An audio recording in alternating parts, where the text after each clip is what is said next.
Les armes antiaériennes. Donc les armes antiaériennes sont conçues spécifiquement pour détruire les aéronefs, mais peuvent s'utiliser de la même manière durant leur activation que les autres armes. Généralement, elles sont plus faibles que des armes standards, mais elles peuvent s'utiliser de la même manière. Même contre des tanks, par exemple, dans ce cas-là, les tanks rapières ne sont pas mauvais contre certains tanks antigraves. Donc dans ce cas précis, on a un dropship maraudeur qui se retrouve face à 3 tanks rapières dans une situation particulièrement dangereuse pour lui. En effet, les tanks rapières ont une arme avec 3 tirs et une énergie de 7, tandis que le maraudeur n'a que 3 points de dégâts et un blindage, donc armor de 3.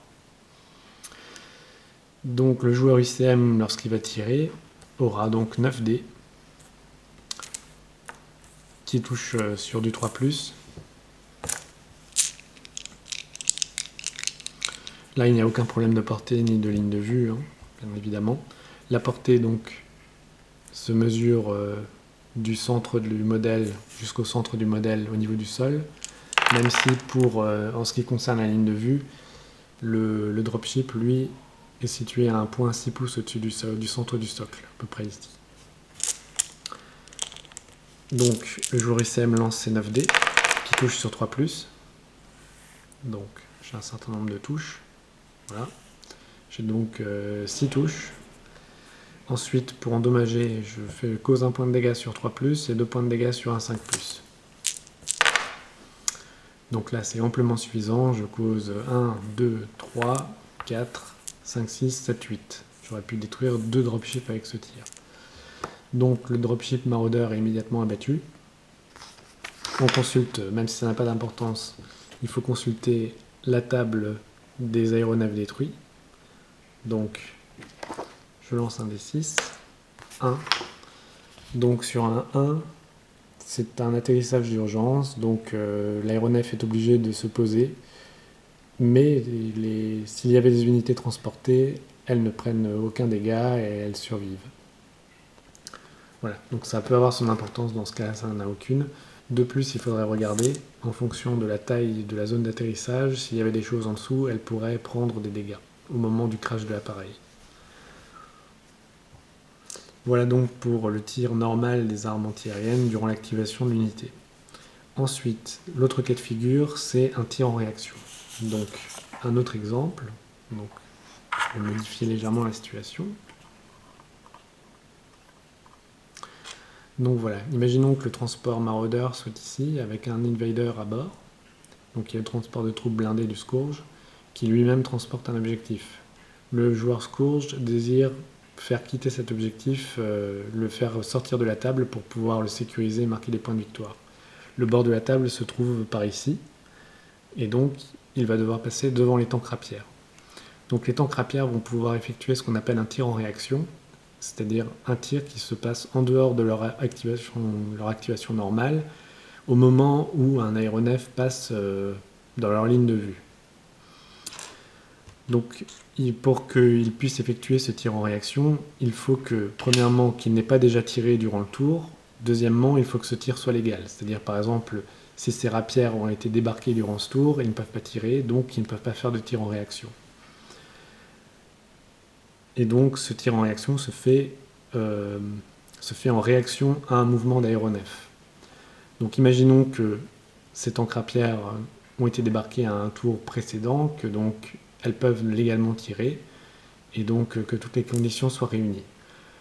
Le maraudeur, lui, volait au ras du sol, en azimuth, à 2 pouces environ du sol, pour justement rester hors de leur ligne de vue. Cependant, quand le dropship arrive ici, il va devoir entrer dans leur ligne de vue quoi qu'il arrive. Le dropship suit donc ce qu'on appelle un couloir de mouvement, qui est donc le joueur Scourge va définir ce couloir, par exemple en l'indiquant du doigt ou en retraçant avec la figurine, le modèle, la manière dont il se déplace. Et à tout moment, le joueur ICM peut en fait déclarer qu'il effectue un tir en réaction. Ce tir en réaction se fait sans prémesure. C'est l'une des rares exceptions dans le jeu, puisque c'est un tir qui se fait à l'instinct, sur le moment, et le tireur n'a pas le temps de prendre son temps pour ajuster son tir.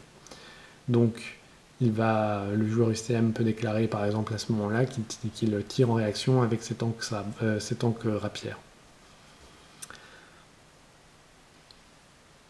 Donc il y a une autre pénalité à tirer en réaction, c'est que l'on a un malus de +2 sur le tir. Donc là, dans ce cas-là, s'il tirait avec tous ses tirs, donc il a 9 dés, avec un malus de +2, ce qui fait qu'il touche sur le 5+. Je relancerai un dé ou deux. Je vais le faire par... voilà. Alors, ce que l'on peut faire en fait, c'est ce que je conseille, c'est qu'il est possible d'effectuer les tirs arme par arme. C'est-à-dire, par exemple, on peut dire, je vais commencer par faire un tir en réaction de cette rapière-là. Voilà. Je regarde ce qu'il advient. Sur du 5+. Donc j'ai une touche. Je lance le dé pour causer des dégâts.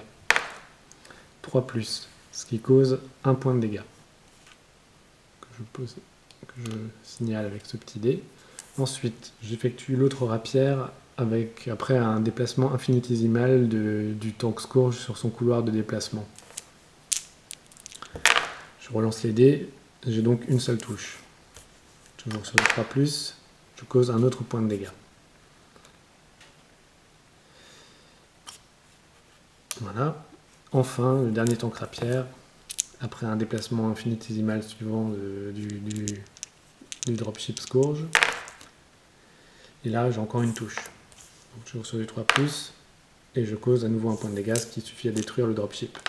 Mais si j'avais réussi à avoir suffisamment de touches avec les deux premiers tanks rapières, j'aurais économisé des tirs sur le suivant, par exemple, que j'aurais pu utiliser par la suite. Donc là, le dropship est détruit. On lance donc sur la table des dropships détruits, qui est là, enfin des aéronefs détruits, Destroyed Aircraft Table. Donc là, je lance un, donc c'est un emergency landing, donc un atterrissage en urgence, ce qui fait que le Invader à bord survit sans prendre de dégâts. Et il peut terminer son déplacement, ce qui lui permet de quitter la table et d'extraire l'objectif. Voilà donc pour les armes antiaériennes.